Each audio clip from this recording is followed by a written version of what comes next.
안녕하세요. 남시의 소재 남시입니다. 오늘은 후순위 대출을 끼고 잔금을 처리했을 때랑 모기지 대출만 사용해서 잔금을 처리했을 때 손해액을 비교하는 계산기를 한번 사용해 보도록 하겠습니다. 후순위 대출, 신혼희망 타원을 이제 공부하고 있는데 후순위 대출에 대해서 잘 모르시겠다. 이거 두 개를 왜 비교해야 되는지 모르시겠다라고 하신다면 제가 블로그 링크 걸어둘 테니까 한번 제가 써놓은 글을 살짝 봐주시고 와주시면 더 이해가 좋으실 것 같습니다. 개념 살짝 이제 용어 하나만 결정하고 가도록 하겠습니다. 제가 전액형이랑 혼합형이라는 용어를 여기서 많이 쓰는데요.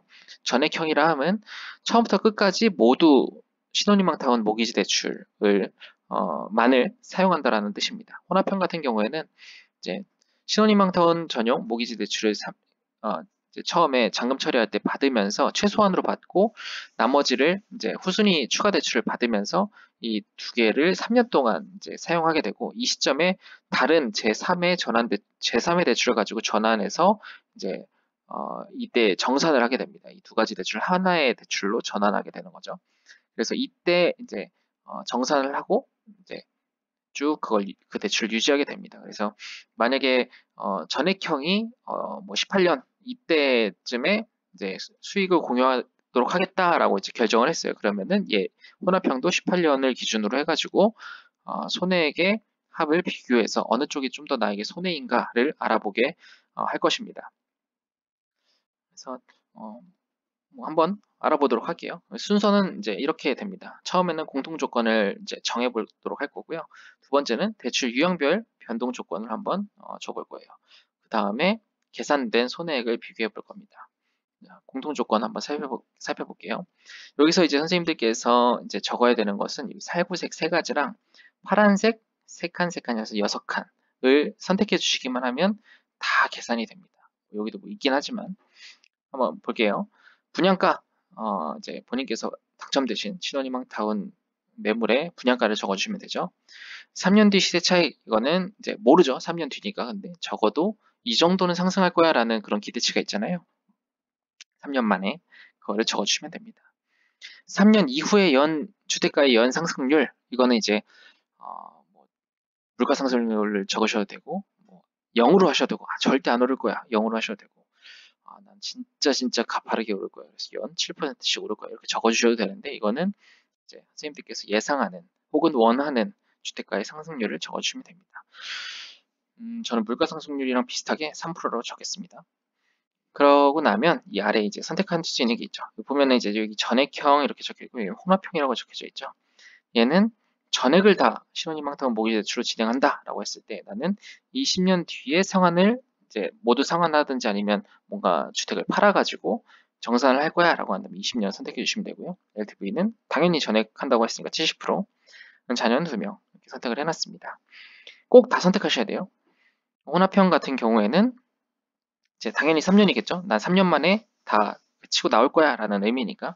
그리고 LTV는 최소가 30%니까 30이라고 적어놨습니다. 자녀는 2명. 이거는 이제 바꿀 건 없으실 것 같아요. 만약에 자녀가 1명이다 이러면 이제 정산 비율이 줄어드는데 걸리는 시간이 되게 길어져요. 10년 이상 길어지거든요. 그래서 아마 자녀가 2명이신 분들이 이걸 찾고 계실 겁니다. 자, 넘어가겠습니다. 대출 유형별 변동 조건. 자, 딱 보시면 얘는 한 가지 대출이 있고 얘는 세 가지 대출이 있구나를 아실 수가 있겠죠. 당연히 얘는 전액형이니까 처음부터까지 다 모기지 대출만 사용하니까 모기지 대출만 있는 것이고요. 얘 같은 경우에는 이제 처음에는 모기지 대출과 후순위 추가 대출 이렇게 두 가지 대출을 가지고 이제 시작을 해서 3년 만에 이제 어떤 제3의 대출, 전환 대출로 이제 전환을 해버리죠. 그래서 이거는 이제 뭐 똑같으니까 굳이 저희가 선택할 건 없고 저희가 적어줘야 되는 것은 이 후순위 추가 대출과 전환 대출의 이제 금리만 적어주시면 돼요. 나머지들은 다 그냥 변인 통제가 되어 있기 때문에 금리만 적어주시면 됩니다. 뭐 4%씩 적을까요? 4%씩.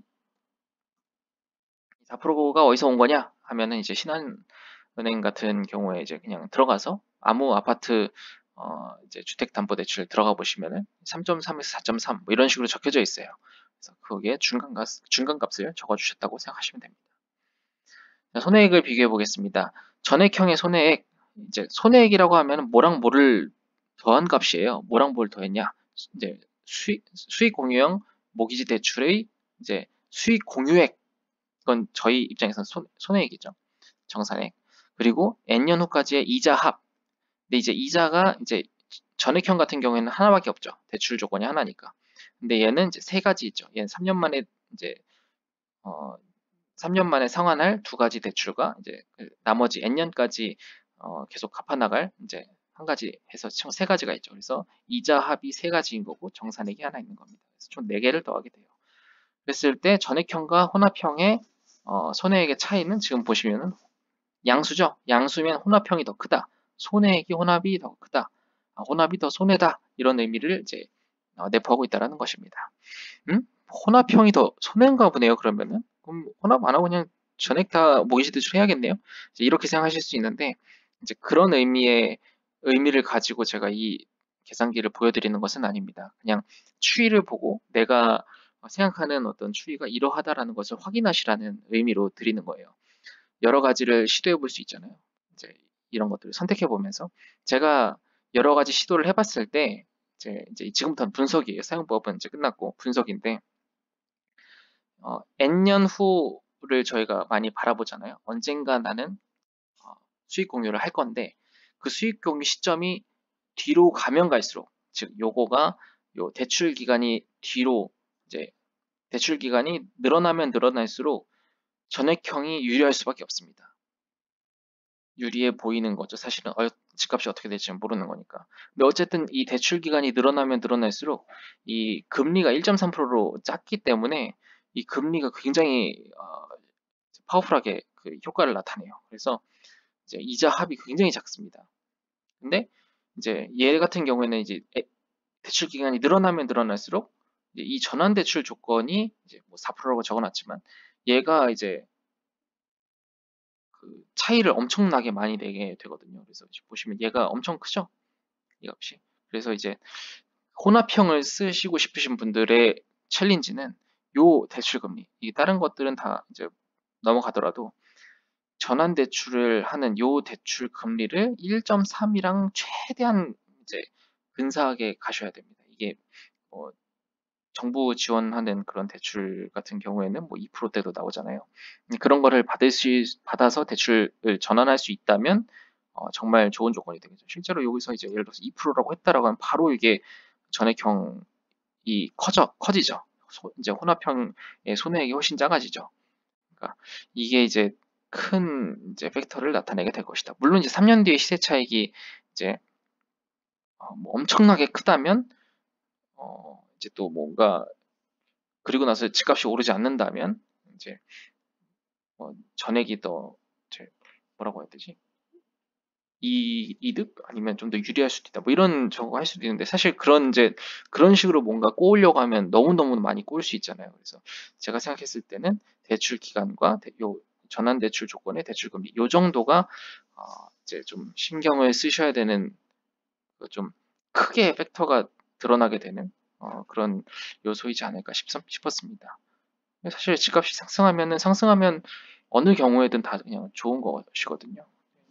요 두 가지를 이제 생각해서 나는 대출 기간을 최대한 길게 가져가고 싶어라고 하면 전액형으로 가시면 될 것 같고, 나는 전환 대출 조건을 정말 좋은 조건으로 받을 수 있는 사람이야라고 한다면 혼합형도 도전해 볼 만하다라고 저는 생각하게 됐습니다.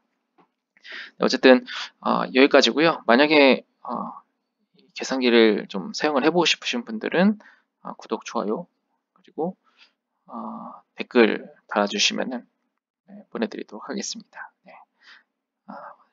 들어주셔서 감사합니다. 이상입니다.